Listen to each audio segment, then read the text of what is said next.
pagi hari ini, hari Kamis.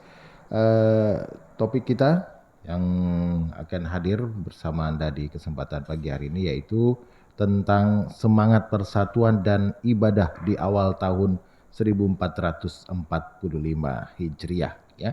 Dan tentunya tidak lupa selamat tahun baru Hijriah 1445 Hijriah untuk Anda semuanya kaum muslimin dan muslimat di Kota Padang dan sekitarnya dan pendengar RRI di mana saja berada. Baik pendengar, untuk membahas hal ini sudah hadir di Studio Pro Sate dari Padang. Narasumber kita ada Ustadz Dr. Haji Firdaus MHI dan beliau telah hadir bersama di studio. Assalamualaikum Ustadz. Waalaikumsalam warahmatullahi wabarakatuh. Sehat Ustadz ya? Alhamdulillah sehat. Baik pendengar, kita akan dengarkan dulu uraian dari Ustadz Firdaus sekaitan dengan topik kita yaitu semangat persatuan dan ibadah di awal tahun 1445 Hijriah ini. Silakan Ustadz. Baik, terima kasih Pak Yudi. Assalamualaikum warahmatullahi wabarakatuh. Alhamdulillahirabbil alamin. Asyhadu an la ilaha illallah wa asyhadu anna Muhammadar Rasulullah. Allahumma salli ala Muhammad wa ala ali Muhammad. Rabbishrah li sadri wa yassirli amri wahlul 'uqdatam min lisani yafqahu qawli. Pendengar yang berbahagia, kalau cerita semangat persatuan ya, ini adalah jiwa kita semua, bahkan filosofi dasar negara kita, pemahaman Pancasila, Bhinneka Tunggal Ika, lalu ada kalimat bersatu kita teguh, bercerai kita runtuh. Ini punya isyarat betapa pentingnya persatuan.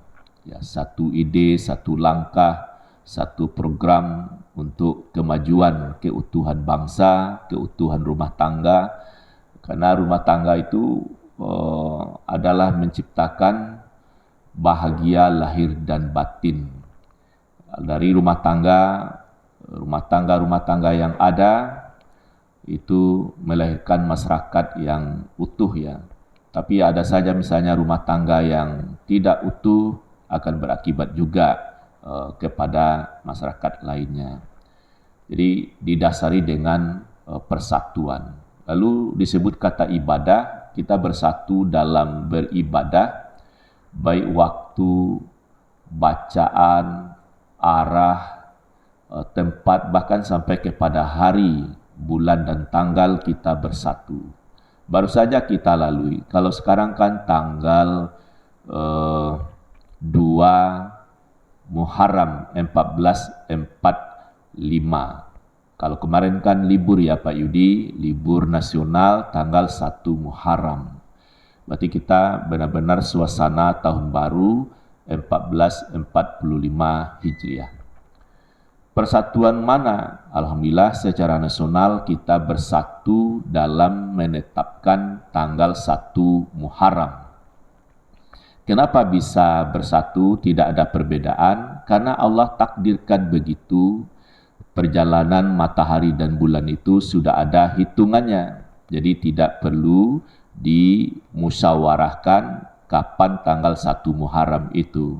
Sebagaimana tidak dimusyawarahkan kapan 1 Januari itu. Jadi 1 Januari sampai akhir Desember sudah ada hitungannya. 1 Muharram sampai akhir Zulhijjah juga sudah ada hitungannya. Dari mana hitung ini? Mari kita lihat semangat alam semesta ini bagaimana. Begitu benda langit matahari siap Allah ciptakan, terus bumi juga sudah siap. Bumi Allah takdirkan mengelilingi matahari. Kalau boleh dikatakan selalu semangat bumi ini mengelilingi matahari. Dia kelilingi matahari oleh bumi. Kita dibawa oleh bumi. Ada yang meninggal dalam kuburan, bangunan, semuanya dibawa oleh bumi mengelilingi matahari. Matahari dikelilingi oleh bumi, bumi pun berputar dari barat ke timur sehingga terasa matahari terbit di timur, terbenam di barat. Ini semangat bumi ya.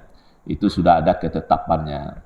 Sehingga begitu bumi menyelesaikan tugasnya mengelilingi matahari, itulah dia setahun Syamsiah dari 1 Januari sampai 31 Desember, dibagi 12 ya, Januari sampai Desember itu. Nah, sementara bumi dengan semangat dalam tanda petik yang mengelilingi matahari, bumi kita ini dikelilingi pula oleh bulan, rata-rata 29,5 hari. Teratur gitu ya, bulan ini mengelilingi matahari. Tentu dalam penanggalan tidak ada tanggal 29,5 hari.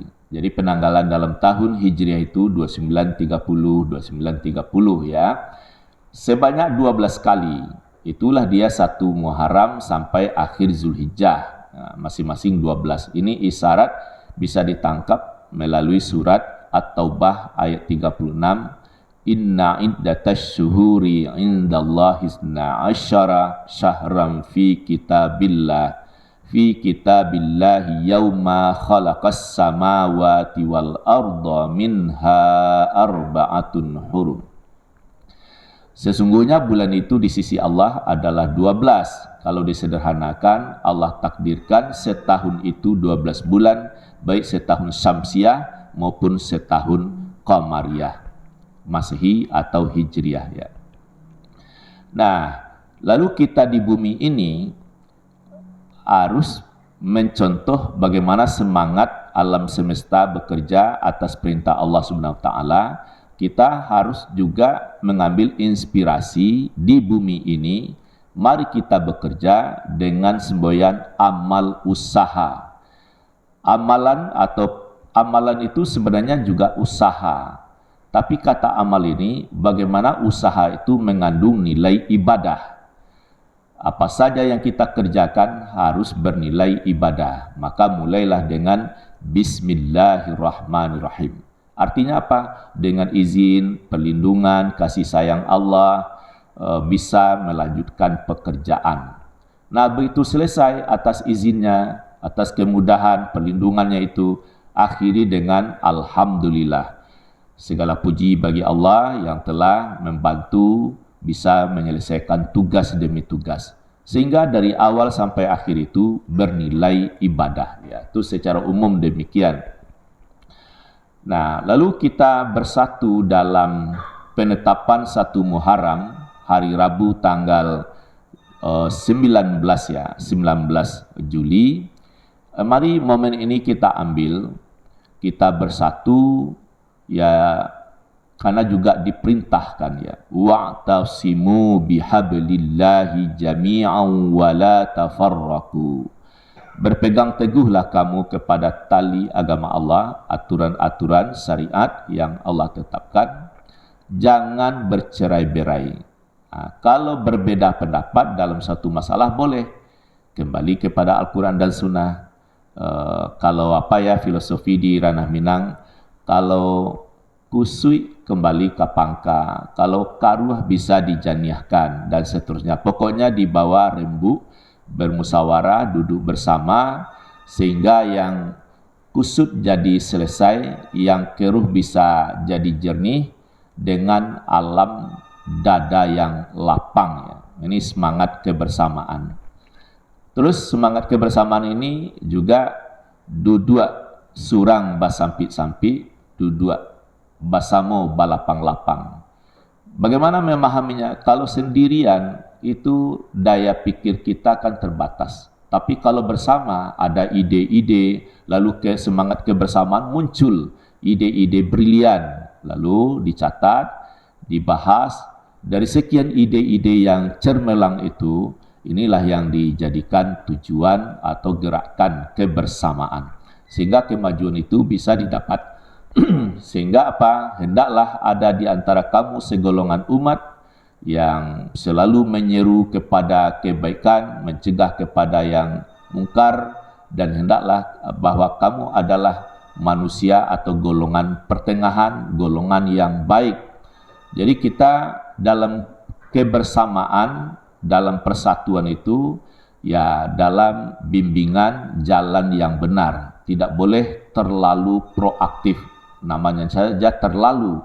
Jangan pula terlalu diam saja, tidak ada gerakan.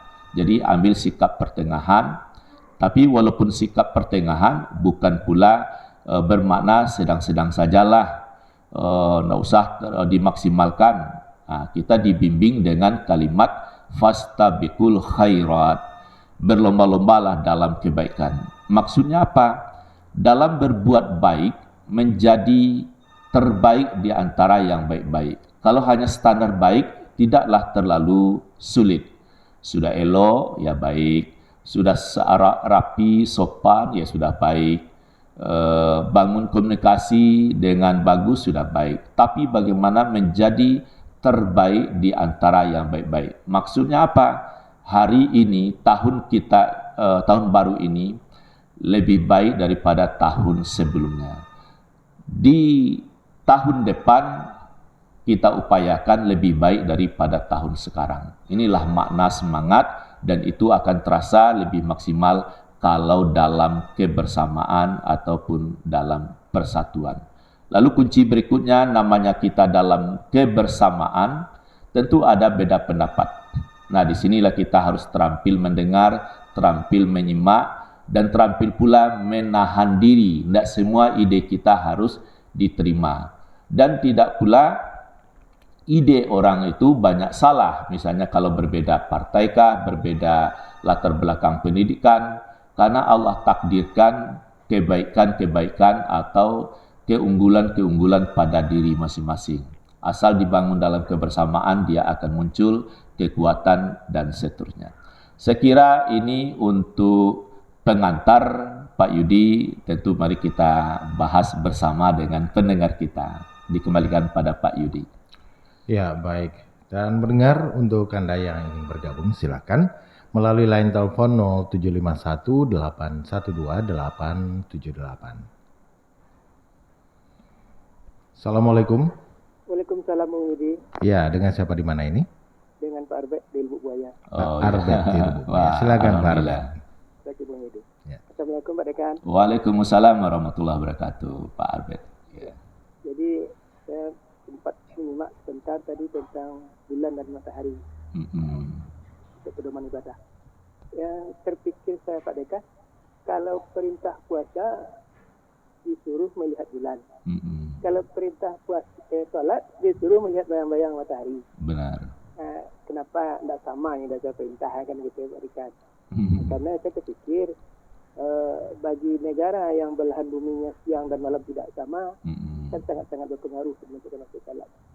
Mungkin itu aja Pak Dekan. Assalamualaikum warahmatullahi wabarakatuh. Waalaikumsalam warahmatullahi wabarakatuh. Ya, silakan. Ya benar, Allah kan dalam Al-Quran bahasanya simple, tapi diperluas dalam hadis-hadis, terus disarah oleh para ulama yang ahli bagaimana maksudnya. Nah, kesimpulannya apa? Kalau untuk pedoman salat benar itu di mana posisi matahari. Ini kan belahan dunia tengah ya, Khatulistiwa dan sekitarnya. Kalau Arab Saudi itu kan dari Khatulistiwa baru 21 derajat 25 menit ke utara.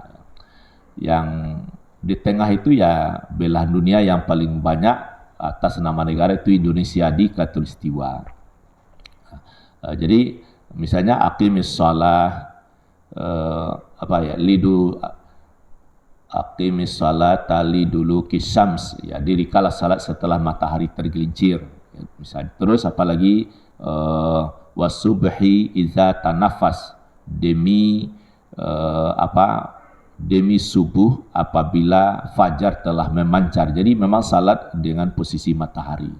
Bagaimana kalau teman-teman kita yang di belahan utara dan selatan, itu ada penyesuaiannya. Saya tidak bisa menerangkan detail, tapi itu bisa dicocokkan negeri yang agak lebih dekat kepada Khatulistiwa, lalu ada pendekatannya. Dan itu secara teknis sudah dibahas sebenarnya bagaimana kalau dia matahari itu di belahan selatan, orang yang di belahan utara kan siangnya hanya sebentar, malamnya lebih lama.